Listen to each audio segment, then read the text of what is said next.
नमस्कार मित्रों। तो आई हमारी आपकी आज फिर भेंट हो गई और जब तक परमात्मा की परमेश्वर की मर्जी है हमारा क्षमा कीजिएगा, हमारा आपका ये सिलसिला चलते ही रहेगा। तो आई आज बात करूंगा मैं सिंह लग्न के जातकों की, वो भी साल 2024 आपका कैसा जाएगा, क्या अच्छे बुरे परिणाम आपको मिलेंगे, उस पर हम लोग आज चर्चा करेंगे।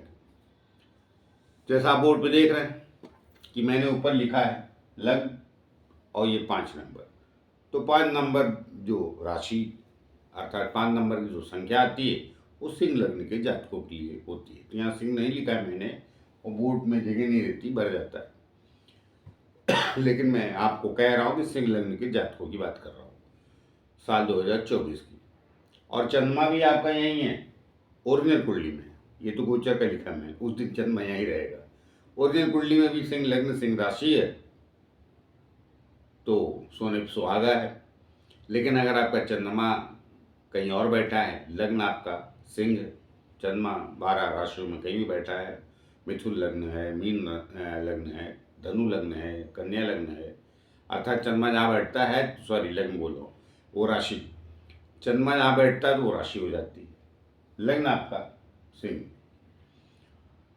तो उनके लिए थोड़ा सा बात कम प्रभावशाली होगी। लेकिन अगर वो उस जहाँ चंद्रमा आपका बैठा है, मिथुन राशि में बैठा है या कन्या में बैठा है या धनु में बैठा है या तुला में बैठा है, उस लग्न का वीडियो भी देख लेंगे तो काफ़ी हद तक वो भी मामला सटीक पहुंच जाएगा। लेकिन बात मैं आज सिंह लग्न और सिंह राशि वालों की बात कर रहा हूँ, दोनों होना चाहिए, सिंह लग्न और सिंह राशि। और सिंह राशि नहीं भी है तो कोई फर्क नहीं पड़ता है, लग्न सिंह अवश्य होना चाहिए आपका। ये 5 नंबर लग्न में लिखा होना चाहिए। तो बाकी ग्रह स्थिति उस दिन कहाँ रहेगी, 1 जनवरी 2024 को ग्रह स्थिति कहाँ रहेगी, पहले आइए उस पर बात कर लेते हैं जो मैंने बोर्ड पे लिखा है। तो चंद्रमा उस दिन यही रहेगा, ये 2.25 दिन बदल जाता है, आप सबको पता है। जो लोग जरा भी ज्योतिष में इंटरेस्ट रखते हैं उन्हें मालूम रहता है। तो आपके लग्न में ही रहेगा उस दिन चंद्रमा। 6 नंबर में दूसरे स्थान पे अर्थात कन्या राशि आती तो यहाँ केतु है। तीसरे स्थान में तुला राशि आती है, खाली है। चौथे स्थान पे वृश्चिक राशि आती है, यहाँ बुध और शुक्र रहेंगे। पंचम भाव में आपकी धनु राशि आती है, सूर्य और मंगल रहेगा। छठा स्थान आपका खाली है। सप्तम भाव में आपका कुंभ राशि आती है, यहाँ स्वाग्रही शनि रहेगा। अष्टम भाव में आपकी राहु बैठा हुआ है, मीन राशि आती है, मीन का राहु है अष्टम भाव में।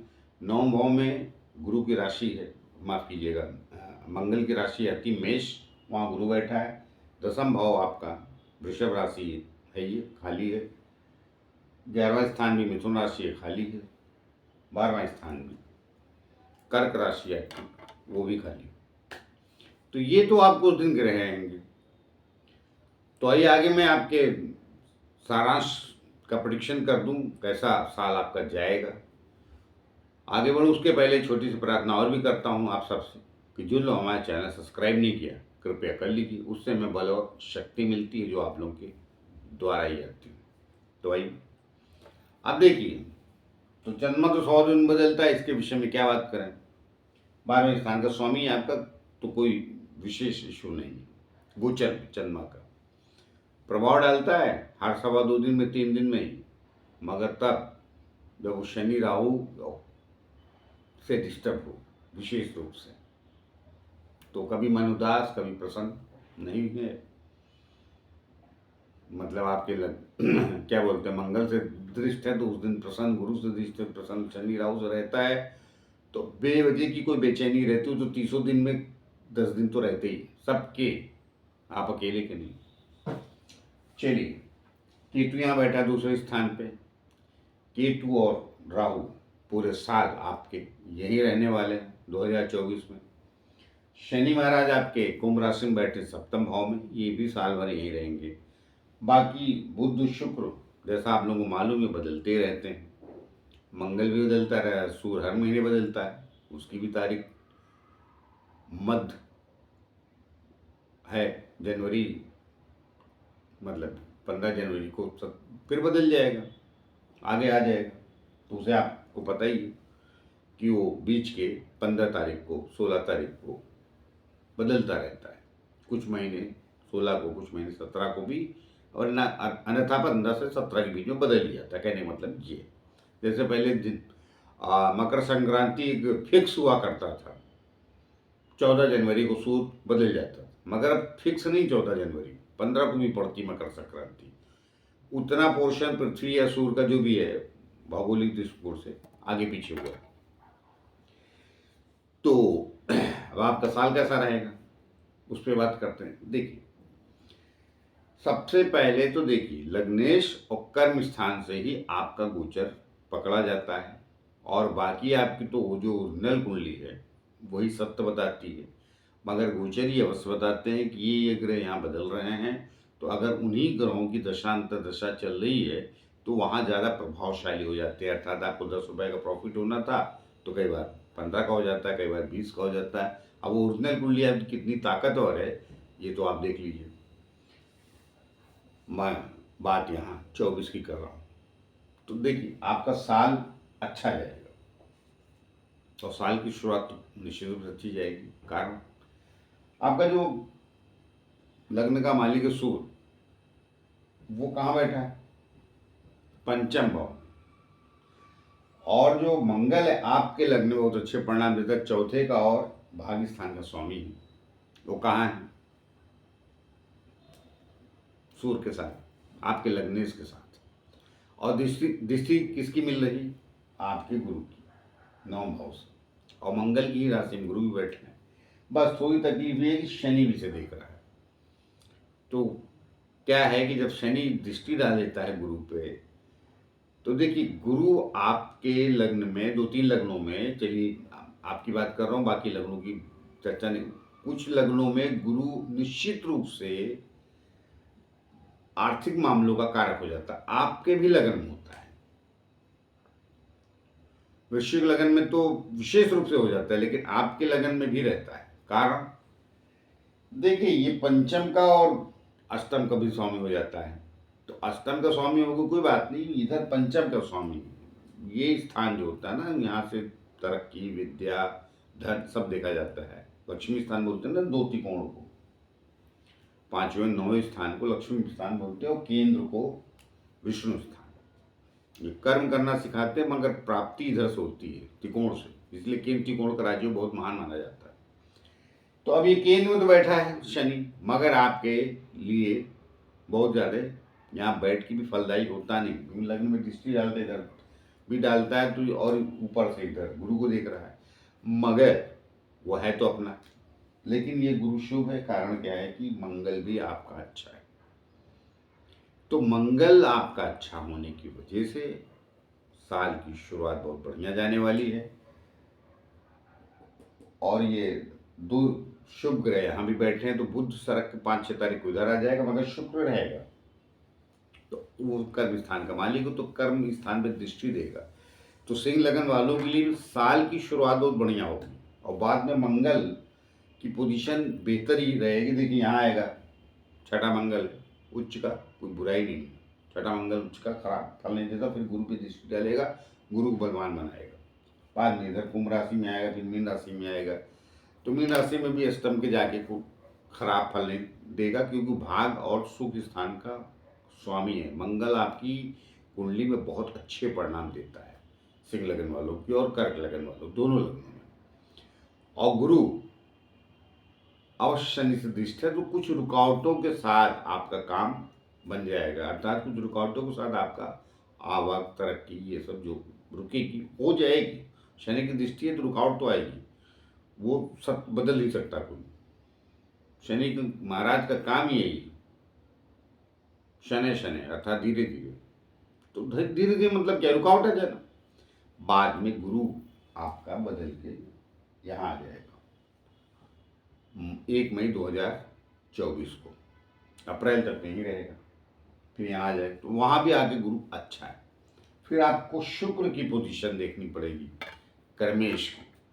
वो जब जब अच्छी जगह जाता रहेगा पूरे साल, मतलब हर महीने वहाँ वहाँ पे वो आपकी पोजीशन को स्ट्रांग करता रहेगा। कारण क्या है, फिर यहाँ से ये बैठ के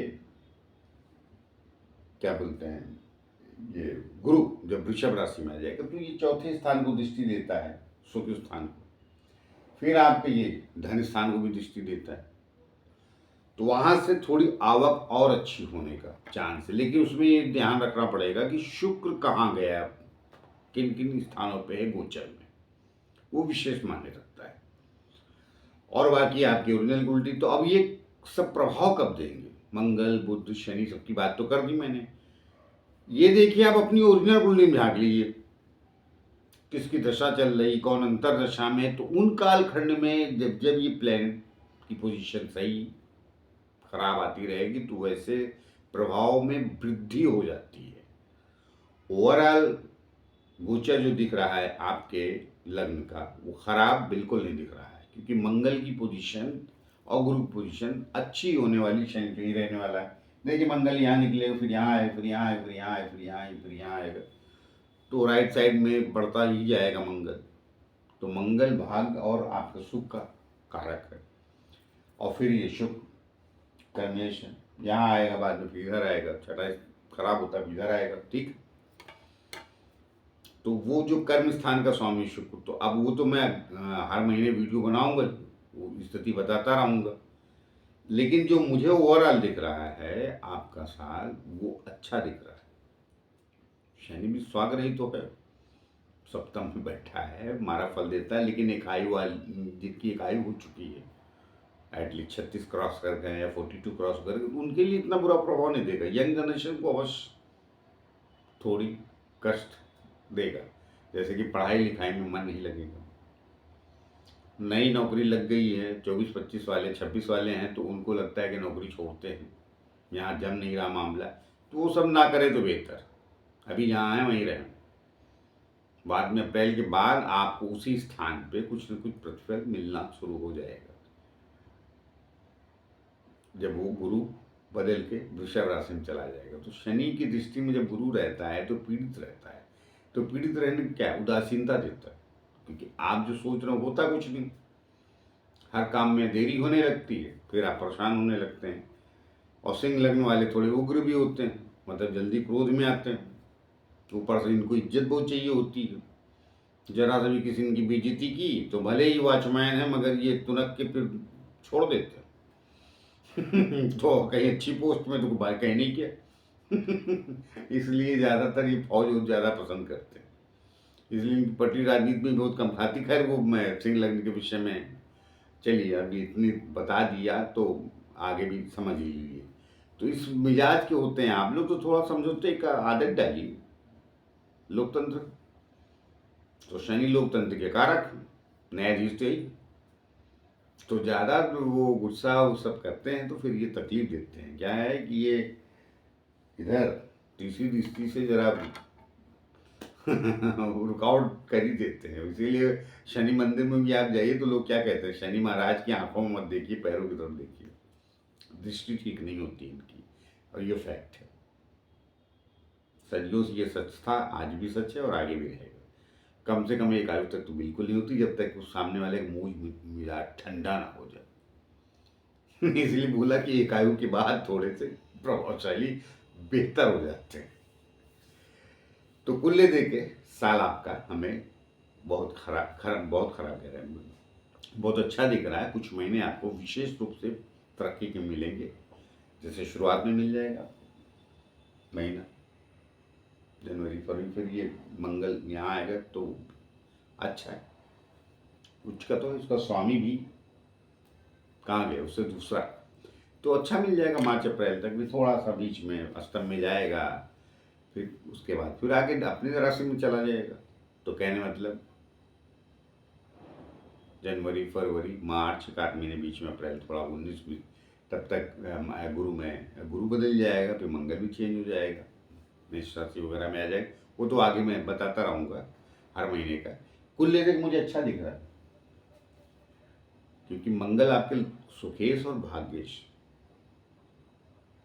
और कर्म में आपका शुक्र है, उसकी भी थोड़ी पोजीशन देख लेंगे तो ठीक है। देखते देखते वो भी कहाँ कहाँ गया तो उसका भी परिणाम हो जाएगा, लेकिन मंगल विशेष रूप से, और फिर गुरु सपोर्टर होता है उसका। तो शुरुआत मैंने कहा ना, उसकी दृष्टि इधर, फिर बाद में मंगल यहाँ आएगी, यहाँ दृष्टि। कुल देखिए साल की शुरुआत एक आध महीने मध्य के आगे पीछे की बात है, लेकिन ओवरऑल अच्छा, कुछ न कुछ उपलब्धि इस साल आपको अवश्य मिल जाएगी गोचर के दृष्टिकोण से। अब आपकी कुंडली कितनी स्ट्रांग है, कितनी बलवान, उसके हिसाब से कम और ज़्यादा वो आप तय कर लिए अपनी कुंडली देख के। लेकिन जो मैंने कहा है उसका अवश्य उतना परिणाम आपको अवश्य मिलेगा। और कैसा मिलता है, जो लोग हमारा वीडियो देख रहे हैं अवश्य हमें कमेंट्स करके बताइएगा, क्योंकि मैं भागने वालों से नहीं कि बोल के निकल लिए मैं इसलिए लोक लुभावन वीडियो नहीं बनाता हूँ। हमारी बात पर सच्चाई रखिए कि गोचर का भी असत्य पूरा नहीं होगा, काफ़ी हद तक 80% तो मैं गोचर से भी सही रहा। बाकी तो कुंडली मिल गई तो फिर 100%, क्योंकि वो तो आप है ही है ना, वो तो विधाता ने लिख के भेज दिया, फाइनल है वो। मगर गोचर के भी प्रभावशाली जीवन, अर्थात गोचर के बिगड़े प्रभावशाली बन जाते हैं आपके जीवन में, क्योंकि बदलते तो रहते हैं।